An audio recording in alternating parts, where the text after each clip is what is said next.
Halo Sobat Cairin, selamat datang di podcast Cairin.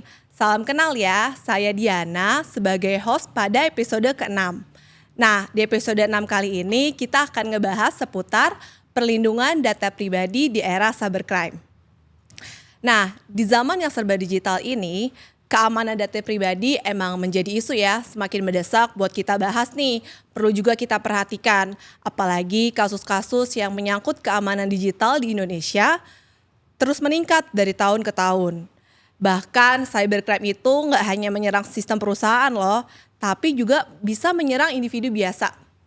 Nah, data pribadi seperti nomor identitas, informasi keuangan, dan bahkan riwayat kesehatan bisa jadi target empuk bagi para pelaku kejahatan cyber.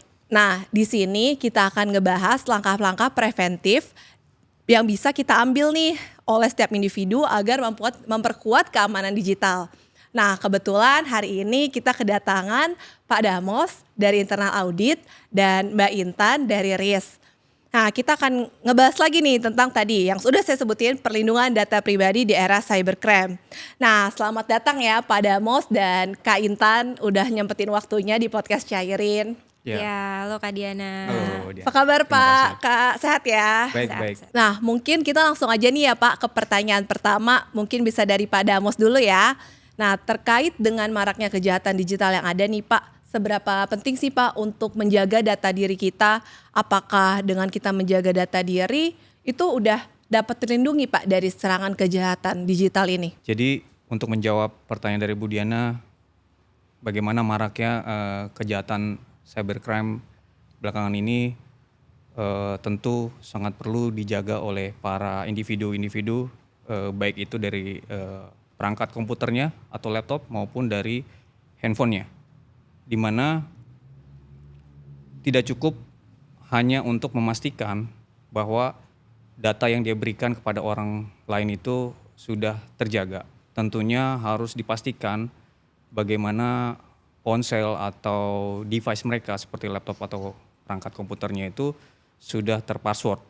Lalu juga dipastikan jaringan dan juga data-data yang diberikan itu harus diberikan encrypt atau password juga. Jadi hal tersebut yang kita lakukan untuk mencegah di awal agar terhindar dari kerugian finansial maupun pencurian data yang marak belakangan ini terjadi. Kurang lebih seperti itu, Bu Dian. Oke, berarti semuanya itu harus terpassword ya Pak ya, even dari handphone kita, jaringan kita, bahkan kalau kita mau connect dimanapun juga harus apa tadi Pak, sorry?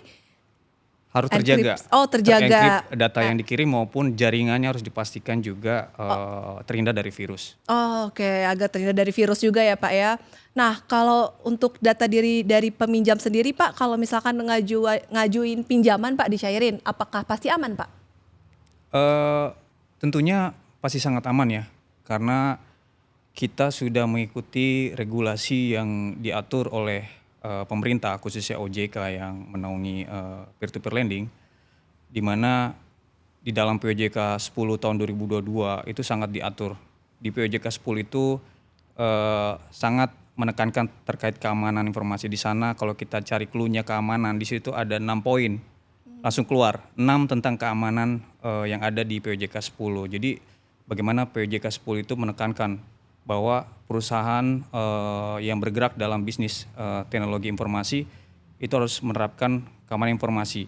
Tentunya hal tersebut didukung, makanya Cairin tentunya selain diawasi oleh OJK juga terdaftar sebagai anggota API, namun juga harus memiliki lembaga sertifikasi ISO. Dan Cairin memiliki ISO 27001 versi 2013, yang dimana kita nanti akan meningkatkan ke versi 2022. Oke, ya Pak, berarti selama terregulasi dan Cairin sendiri sudah memiliki sertifikat ISO tersebut, jadi so far Cairin pasti aman ya Pak ya? Keamanan data customer sangat dijaga. Nah, sangat dijaga, baik. Mungkin kita akan lanjut nih ke pertanyaan kedua, selanjutnya ke Mbak Intan. Apa sih Mbak yang dirasakan masyarakat apabila mereka nggak menjaga nih data pribadinya? Soalnya kan banyak anak muda nih sekarang yang suka pamer di sosial media, bahkan suka ngunggah data diri pribadi gitu kan secara nggak sadar buat ngikutin tren aja gitu Mbak. Oke, jadi emang untuk generasi muda kita sekarang itu pasti familiar banget lah dengan yang namanya media sosial. Apalagi akhir-akhir ini ada tuh tren-tren challenge yang mana challenge-nya adalah mengunggah foto selfie dengan KTP. Oh iya. Nah, faktanya juga kebanyakan Gen Z kita loh malah yang lebih aware untuk menjaga data pribadi mereka. Nah, data-data seperti itu tuh kita harus benar-benar tahu ya, kita harus benar-benar jaga karena data-data yang kita sebar di platform media sosial itu bisa saja dimanfaatkan oleh oknum-oknum yang memang ingin memanfaatkan momen tersebut. Dan kalau kita bicara dampak, ada beberapa dampak yang terjadi kalau kita nggak aware untuk menjaga data pribadi kita. Yang pertama, pasti ada pencurian akun. Yang kedua, itu ada pembobolan rekening. Yang ketiga yang sering banget kita dengar adalah tentang phishing. Dan yang terakhir itu ada social engineering. Itu sih dampaknya. Oke Mbak Intan, dari 4 poin tadi tuh yang paling sering terjadi yang mana tuh Mbak? Kalau umumnya yang paling sering terjadi itu yang phishing. Oh phishing, oke. Nah selanjutnya boleh dijelasin lebih lanjut gak sih nih Mbak Intan dan Pak Damos, apa sih yang dimaksud dengan cybercrime itu sendiri? Dan adakah undang-undang yang mengatur tentang cybercrime itu? Bisa dijelasin lebih lanjut mungkin? Ya, baik Bu Diana. Jadi cybercrime itu tentunya tadi yang udah diinfo di awal bahwa kejahatan dalam dunia digital ya yang masuk ke perangkat kerja kita ataupun handphone kita. Jadi bagaimana mereka baik melalui malware ataupun DDoS ataupun phishing yang sering terjadi tadi disebutkan oleh tim risk kita ya Bu Intan. Bagaimana phishing itu yang sering marak terjadi oleh customer kita maupun kita para karyawan di kantor manapun ya. Jadi seringnya itu mengklik tautan dengan tidak aware gitu. Jadi klik undangan ataupun di Facebook seperti itu ataupun pada email yang masuk yang kita tidak kenal emailnya dari siapa gitu. Nah itu sangat mudah sekali phishing itu masuk. Nah tentunya di dalam kejahatan cybercrime ini negara juga sangat aware di mana salah satunya terdapat pada Undang-Undang Nomor 11 Tahun 2008 yaitu mengenai informasi transaksi elektronik. Di sana sangat jelas dijelaskan di pasal 1-nya saja sudah disebutkan apa itu transaksi elektronik, apa itu dokumen rahasia, apa itu bagaimana akses, apa itu bagaimana kode akses. Jadi para perusahaan yang berbisnis dalam fintech ini, khususnya P2PL, peer-to-peer lending, itu sangat penting bagaimana keamanan akses para pengguna yang bisa masuk ke sistemnya mereka. Jadi jangan sampai yang sudah resign itu tidak dihapus aksesnya ataupun dipastikan aksesnya jika berganti ataupun siapa yang mendaftar itu harus diketahui dan jangan sampai double akun seperti itu. Jadi dan juga kode-kode yang diberikan itu harus benar-benar terjaga. Jadi salah satunya tadi di Undang-Undang Nomor 11 Tahun 2008 mengenai informasi transaksi elektronik. Selanjutnya dari tim risk kita akan menambahkan undang-undang yang lain. Oke, jadi selain dari UU yang disebutkan pada MOS, ada juga UU PDP yang mana ini mengatur tentang perlindungan data pribadi nomor 27 tahun 2022 yang mana itu sudah tertera dengan jelas ketentuan dan larangan jika kita melanggar aturan yang tertera di dalamnya. Dan di sana juga beberapa pasal menyebutkan bahwa jenis-jenis data pribadi itu ada yang bersifat umum dan juga spesifik. Apa sih data yang spesifik itu? Seperti mungkin data informasi kesehatan, kemudian data biometrik, genetika, data anak, dan juga catatan kesehatan, bahkan data keuangan pribadi kita. Dan juga larangannya itu sudah diatur juga dalam pasal 65 yang mana menyatakan bahwa setiap orang itu dilarang untuk mengungkapkan bahkan menggunakan data pribadi yang bukan miliknya. Seperti itu. Nah, ada juga UU transfer dana. Seperti yang kita tahu mungkin kita juga pernah dengar nih.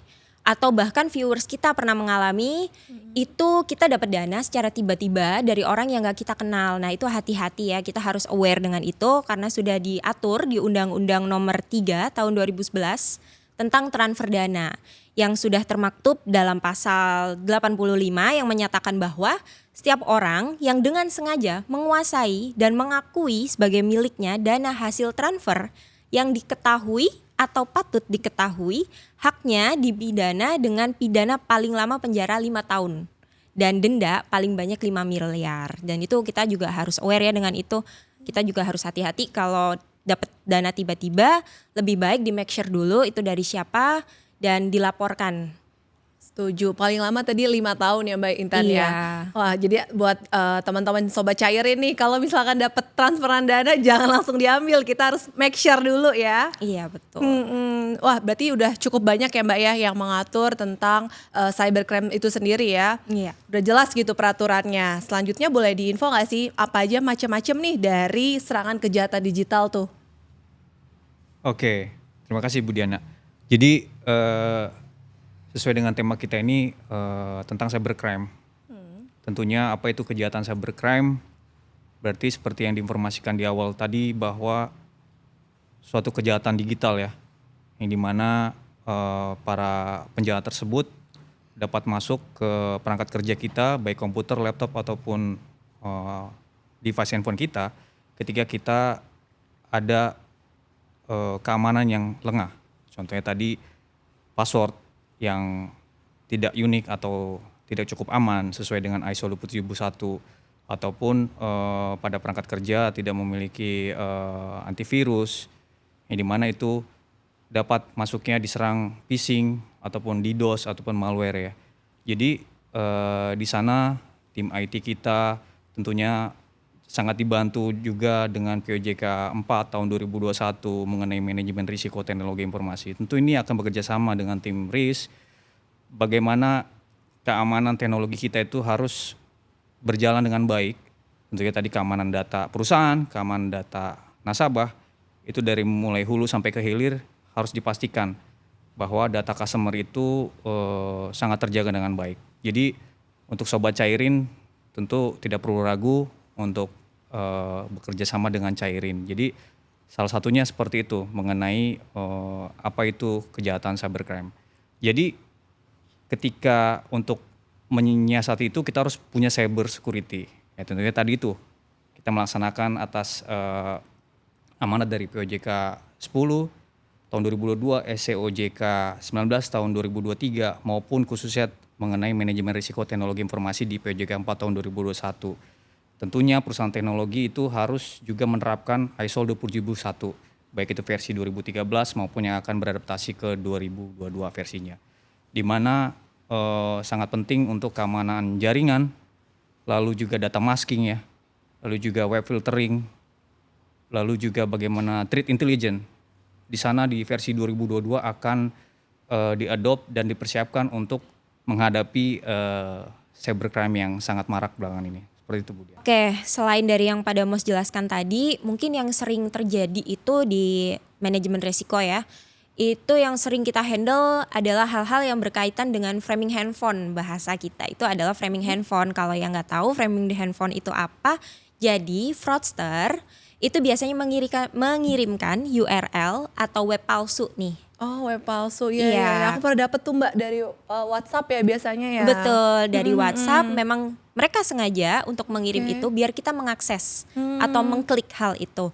Nah itu kita juga harus hati-hati ya. Memang kebanyakan dari mereka itu mengirim hal-hal seperti itu untuk mengambil seluruh data kita yang ada di handphone. Jadi data-data kita yang ada di handphone semuanya diambil tuh Mbak? Iya bisa. Seperti pemberian voucher ya atau undangan pernikahan Betul. ya. Oh Iya. iya. Jadi kita harus benar-benar make sure dulu itu nomor yang kita kenal apa enggak. Kemudian hal-hal lain atau jenis-jenis lain itu ada money mule dan social engineering. Mungkin bahasa social engineering ini terlalu risk banget ya. Jadi mungkin kalau yang kita tahu itu social engineering itu tekniknya eksploitatif. Yang mana biasanya fraudster meminta kode OTP bahkan password. Dan dia itu juga biasanya berpura-pura menjadi oknum-oknum tertentu. Dan yang terakhir itu ada phishing Kak Diana. Seperti itu. Oke, phishing ya. Tadi agak tertarik tuh. Dari tadi kan udah disebut berkali-kali ya kalimat Iya. phishing. Phishing sendiri tuh apa sih Kak? Dan gimana sih cara kita agar terhindar dari phishing itu sendiri? Oke, phishing itu sendiri tentunya sering terjadi itu seperti pengiriman kepada email ataupun yang ada di Facebook ya.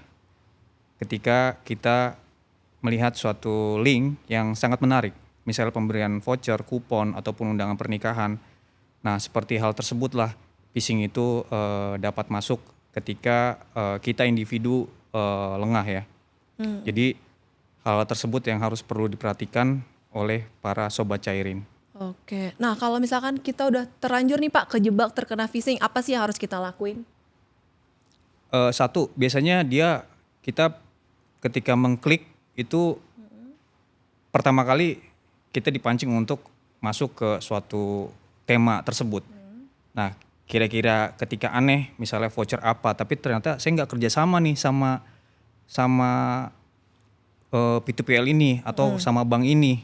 Jadi nggak perlu dilanjutkan untuk misalnya dia minta untuk login username dan sebagainya. Jadi harus sangat-sangat aware para individu kita, para sobat cairin untuk tidak lanjut kepada proses selanjutnya ketika web atau link tersebut sudah mengarah mencurigakan. Itu Bu Diana. Oke, mungkin bisa dijelasin lagi nih Pak Damos dan Kak Intan. Tadi kan udah buat terhindar phishingnya sendiri. Nah, sekarang untuk kejahatan digitalnya sendiri gimana sih Mbak dan Pak Damos untuk kita terhindar dari serangan digital tersebut? Oke, sebenarnya mudah sih. Cara yang paling awal itu adalah dari diri kita sendiri. Di mana kita itu harus menumbuhkan rasa aware dan mengedukasi diri kita tentang pentingnya menjaga data pribadi. Nah, kalau udah teredukasi dengan baik, mungkin langkah selanjutnya yang bisa kita mulai itu seperti yang pertama, menggunakan kata sandi yang kuat dan juga kita harus aktifin tuh autentifikasi 2 faktor. Sekarang di WhatsApp udah ada kan, nah itu bisa digunakan. Kemudian yang kedua adalah menyimpan data secara offline. Mungkin dari kita tanpa sadar nyimpan data kata sandi itu di handphone atau secara online bahkan di drive dan lain-lain. Itu agak riskan ya. Kita juga harus menghindari beberapa hal kayak scan KTP, SIM, kartu keluarga secara online kita taruh drive, sebenarnya itu cukup beresiko. Dan yang ketiga itu kita selalu pastikan koneksi jaringan kita dan perangkat yang kita gunakan itu sudah aman. Dan langkah selanjutnya mungkin memastikan kayak yang tadi Pak Damos bilang, web, URL yang akan kita kunjungi itu sudah aman, bukan web yang memang dibuat untuk mengambil data kita, seperti itu. Dan yang terakhir ya sama seperti Pak Damos bilang, kita harus selalu cek link yang masuk ke handphone kita apakah itu valid atau tidak, karena itu memang biasanya di framing untuk mengambil seluruh data pribadi kita. Seperti itu Kak Diana. Oke, nah berarti pesan-pesan yang udah disampaikan tadi dari Pak Damos dan Kak Intan harus benar-benar diperhatiin ya. Buat Sobat Cairin nih terutama. Selanjutnya mungkin pertanyaan terakhir ya Pak dan Kak Intan.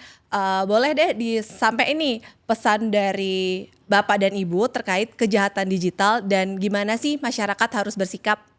Tentunya kejahatan digital pasti semakin marak ya dengan perkembangan teknologi sekarang ini dengan adanya AI.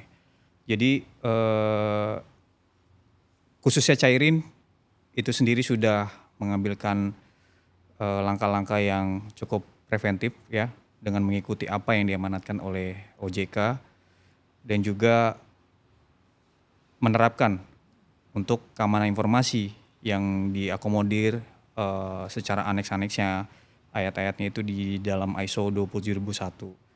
Nah, tentunya para individu atau sobat Cairin atau masyarakat dituntut harus lebih aware ya dengan informasi yang didapatkan baik melalui SMS, WhatsApp ataupun yang ada di Twitter, sosmed sekarang TikTok, Facebook dan sebagainya, harus dipastikan bahwa itu adalah web atau link yang benar-benar berhubungan dengan kita, entah itu platform yang kita kerjasama ataupun dari keluarga kita yang kita kenal. Kurang lebih seperti itu. Oke, kalau dari saya itu adalah hati-hati banget nih dengan phishing. Tadi kita sudah mention beberapa kali tentang phishing karena phishing itu selain mengaku-ngaku menjadi oknum dari platform tertentu, kita juga harus waspada tentang email, pesan, dan informasi-informasi yang mengarah ke data pribadi kita. Nah, itu kita harus benar-benar berhati-hati. Kemudian kita juga harus mengedukasi diri kita untuk aware menjaga data pribadi kita tentang ancaman cyber dan juga menumbuhkan kesadaran itu juga kunci untuk menghindari serangan-serangan seperti itu. Dan mungkin yang terakhir nih untuk para Gen Z ya terutama kita itu harus benar-benar jaga privasi kita yang ada di sosial media. Batasi informasi pribadi yang akan kita bagikan ke media sosial dan periksa pengaturan-pengaturan privasi Anda secara berkala. Dalam artian mengatur privasi secara berkala itu seperti apa? Seperti mungkin nggak gampang foto di depan rumah kita yang menampilkan alamat, nomor. Terus hati-hati juga kalau misalkan lagi birthday party nih, biasanya mereka itu akan mencatat nih dari alamat rumah, nomor, bahkan ulang tahun kita. Itu juga termasuk data pribadi ya, dan itu sifatnya umum, tapi kita tetap harus menjaga data pribadi itu. Seperti itu Kak Diana. Wah, buat Sobat Cairin harus benar-benar diperhatiin nih tadi apa aja yang udah di-mention oleh Pak Damos dan Kak Intan. Karena kita harus waspada ya, karena banyak banget nih masalah kejahatan digital sekarang ini. Terima kasih ya buat Pak Damos dan Kak Intan udah mau datang nih di podcast Cairin. Sama-sama. Oke, nah buat Sobat Cairin jangan lupa ya tonton terus podcast Cairin. Dan jangan lupa follow semua akun sosial media kita. Nah, buat yang belum download aplikasi Cairin, buruan download aplikasi Cairin, ada link di bawah ini. Dengan limit pinjaman hingga 50 juta dan pendanaan mendapatkan manfaat ekonomi sampai 19% loh. Sekarang saatnya kita closing ya, Pak dan Kak. Yuk. Boleh. 1, 2, 3. Klik, klik, klik, dana cair.